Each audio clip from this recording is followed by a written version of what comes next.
안녕하세요. 닥터윤입니다. 오늘도 커뮤니티 글 보면서 이런저런 얘기 나누도록 하겠습니다.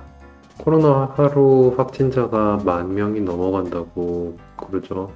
점점 많아지고 있습니다. 전염병 퍼지는 거 항상 기하급수적으로 늘어나니까 다들 그럴 거라고 생각은 했지만 그래도 실제로 숫자를 보니까 좀 그렇네요.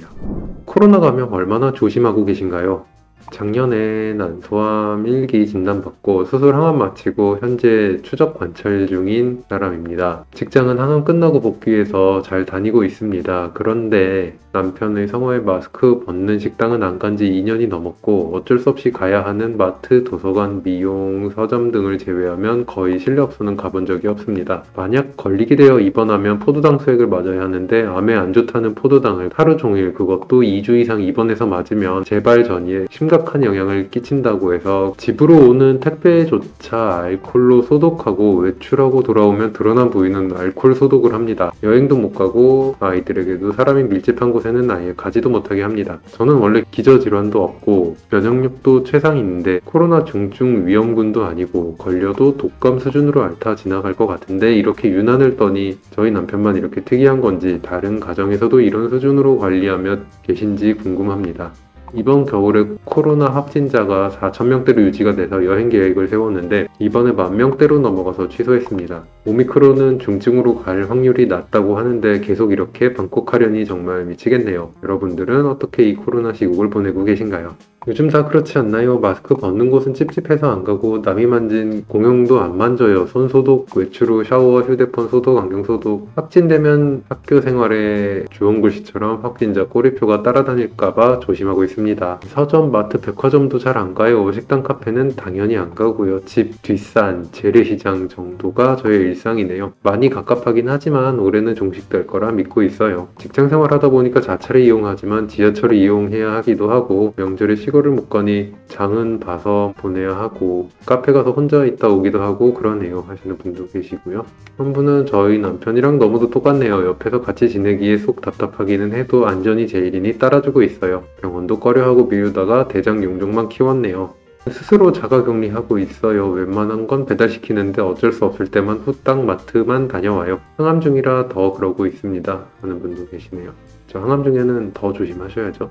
저는 2년 동안 거의 식당 안 가요. 저는 보호자이고요. 제가 어디선가 확진되면 부모님이 감염될까 봐요. 엄마가 항암 환자인데 코로나까지 확진되면 설상가상이잖아요. 외래 진료 때도 차 안에서 집에서 싸간 음식 먹고 차 안 갖고 간 날은 공원 벤치 이용하고요. 한파 있는 날은 참 난감하더라고요. 불행 중 다행 아닌가 싶어요. 코로나 시대라 다들 마스크 쓰고 있으니까 환자 입장에서는 안심이 돼요. 조심하셔야 돼요. 특히나 항암 중이신 분들은 더욱더 조심하셔야 돼요. 흔히 말하는 기저질환자 범위 안에 들어가시는 분들이시죠. 그런 분들은 코로나까지 뭔가 겹치면 더 문제가 생길 가능성이 큰 분들, 특별히 더 조심해 주셔야 되고요. 저도 꼭 나가야 하는 자리가 아니면 일반적인 외식을 안 한 건 코로나 이후로 안 한 것 같아요. 가족끼리 밖에서 먹는 적 코로나 이후에는 한 번도 없는 것 같고요. 어쩌다 밖에서 먹어야 되면 차 안에서 먹을 때도 많았고, 네, 극도로 조심하고 있습니다. 병원에서 일을 하다 보니까 훨씬 조심을 해야 돼요. 본문글에 입원했을 때 포도당 수액 맞아야 되는데 암에 안 좋다는 포도당을 많이 맞으면은 재발 전이 관리에 심각한 영향을 끼친다고 하는 거. 포도당이 암 환자분들께 안 좋은 거는 맞아요. 암이 포도당을 먹고 잘 자라는 것도 맞고, 근데 이거를 조금 며칠 꽂아놓는다고 해서 암이 갑자기 무럭무럭 자라고 막 여기저기 흩어져서 전이 되고 이러는 건 아니에요. 그 정도의 심각한 문제는 아니고요. 우리가 먹은 음식들도 다 포도당으로 바뀌어서 몸에서 돌아다니고 그래요. 너무 막 이렇게 심각하게 포도당을 극단적으로 피하거나 그럴 필요는 없습니다. 피해지지도 않고요. 수액을 꽂을 때 포도당이 없는 수액을 꽂는 경우도 많고요. 밥을 잘 먹는데 포도당 꽂는 경우가 오히려 더 드물어요. 그리고 포도당을 꽂는 경우가 있다면 그거는 밥을 제대로 못 먹어서 몸에 당이 부족해서 꽂는 거기 때문에 그런 상황에서 꽂는 포도당 수액이 암에 큰 영향을 미친다? 그렇게 보기에는 어려울 것 같아요. 알코올 소독하는 게 나쁜 습관은 아니에요. 사실 손 정도는 소독을 해주면 도움을 좀 주겠지만 알코올 자체가 그렇게까지 멸균 능력이 아주 강력한 것도 아닐 뿐더러 직접 건네받는 게 아닌 물건이 이렇게 놓여있던 거를 집어올 정도의 그 정도 상황에서 알코올로 소독을 한다고 해서 아주 효과가 없지는 않겠지만 드리는 노력에 비해서 얻는 효과가 굉장히 미비합니다. 제일 중요한 건 그냥 사람 많은데 피하는 게 제일 중요해요. 항암 입원하기 전에 마음이 어떠신가요?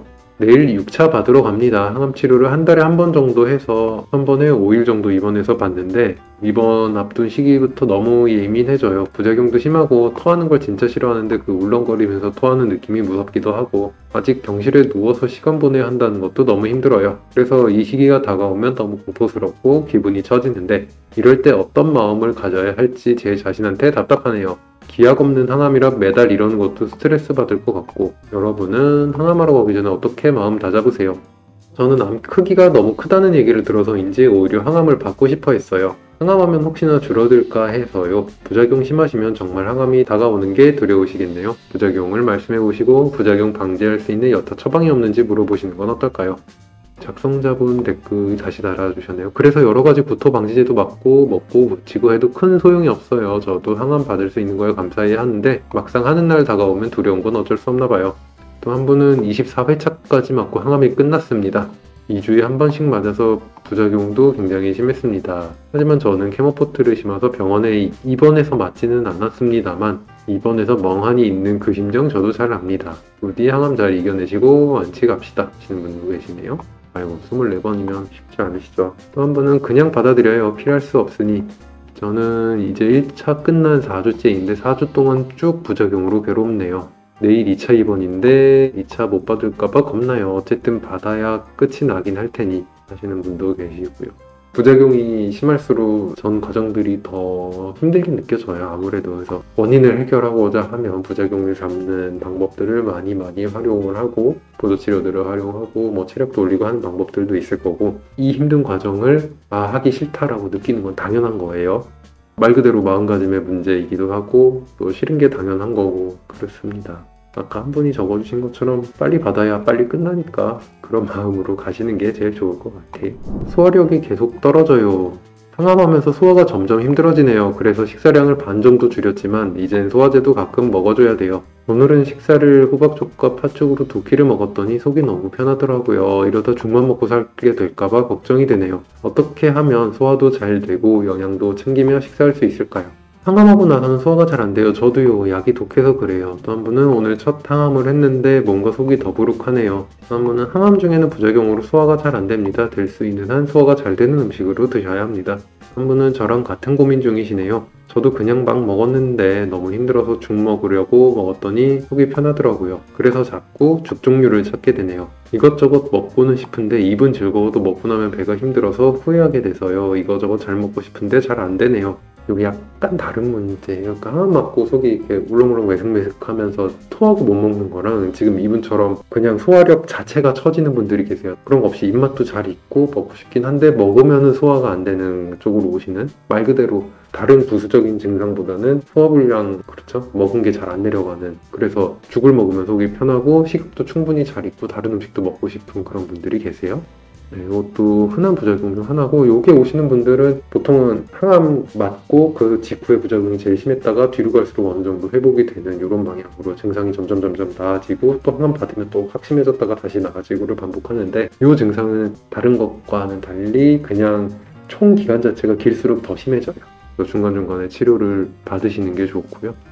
소화가 안 돼서 잘 못 먹어서 기운이 떨어지나? 라고 생각하기가 쉬운데 거꾸로예요. 기운이 떨어져서 소화력이 떨어진다고 생각을 하셔야 돼요.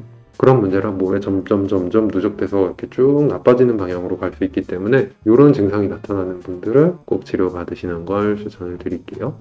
암 환자 전자레인지 사용하시나요? 전자레인지가 안 좋다는 말이 있어서 고민되는데 매번 데워 먹기도 힘드네요.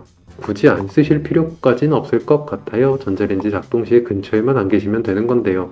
한 분은 돌릴 때 근처에만 안 있으면 돼요. 전자레인지에 넣고 쳐다보고 서 있지만 않으면 될 것 같아요. 생활에서 유해를 차단해야 하는 것들을 찾자면 전자레인지 뿐일까 싶어요. 또 한 분은 그냥 써요. 햇반 데울 때 사기 그릇 옮겨서 데우기만 신경 쓰고 그냥 돌려요. 또 한 분은 전자레인지 안 좋다는 거 다 루머래요. 인터넷에 찾아봤더니 인체 해로움 없대요. 오히려 플라스틱 같은 거 가열해서 더 안 좋은 것 같아요. 또 한 분은 전자레인지용 용기만 잘 쓰시면 해될 거는 없다고 저도 들었어요. 또 한 분은 핸드폰이 훨씬 해롭지 않을까 생각합니다 하시는 분도 계시고요. 전파량은 핸드폰이 더 많을걸요? 그래서 전자레인지 써도 되냐라고 어쩌다 한 번씩 물어보시는데 그냥 쓰세요. 전자레인지가 돌 때 그 주변에 이제 전자파가 많이 나오니까 거기에만 안 있으면 되고 한 3걸음 정도만 떨어져 있으면은 그마저도 뭐 거의 없다시피 한 수준에 전접하고요. 뭐 불로 직접 가열을 해서 끓이거나 삶거나 굽거나 할 때 일어나는 그 분자 운동과 전자레인지가 흔드는 분자 운동에서 큰 차이는 없어요. 그러니까 전자레인지로 데펴서 나쁜 게 나온다면 얘는 그냥 불로 데펴도 나쁜 게 나와요. 네, 돌리는 동안만 좀 멀리 떨어져 있으면 하나 해로울 거 없습니다. 플라스틱 그릇들, 안 좋은 게 나오는 그릇들이 많이 있어요. 그런 것만 잘 피해서 쓰시면 됩니다. 근데 그거는 꼭 전자레인지가 아니더라도 다른 방식으로 가열할 때도 마찬가지고요. TV에서 암 수술만 26번이나 하신 분이 나오네요. 11년 동안 수술을 26번을 하셨다네요. 1년에 2번 이상 하셨네요. 모두들 희망 잃지 말고 건강해지십시다. 사진이 같이 올라와 있는데 네, 댓글에 나와 있는 성신재라고 그 엄청 유명하신 분이십니다. 저도 보고 있어요. 대단하시네요. 또 한 분은 와 대단하시네요. 꼭 건강히 오래오래 사셨으면 좋겠어요. 댓글에 성신재시네요. 그 좋은 인상이 이렇게 변하시다니 많이 힘드셨나봐요. 응원합니다. 그래 우리나라에 피자헛을 들여오신 분이에요. 명동에 성신재 피자를 운영하시기도 하셨어요. 네 대단하신 분이네요. 한 분은 어찌 살았을까요? 대단하신 분이십니다. 저희 가족도 수술 4번 하고 완치 판정 받고 13년쯤 지나셨습니다. 마르셨지만 건강하신 거 보고 저도 위안받아요. 정말 고생 많으셨겠는데 잘 나아지셔서 잘 계신다니 정말 다행이네요. 오늘은 여기까지 하고 다음에 또 글 같이 보면서 이런저런 이야기 나누도록 하겠습니다.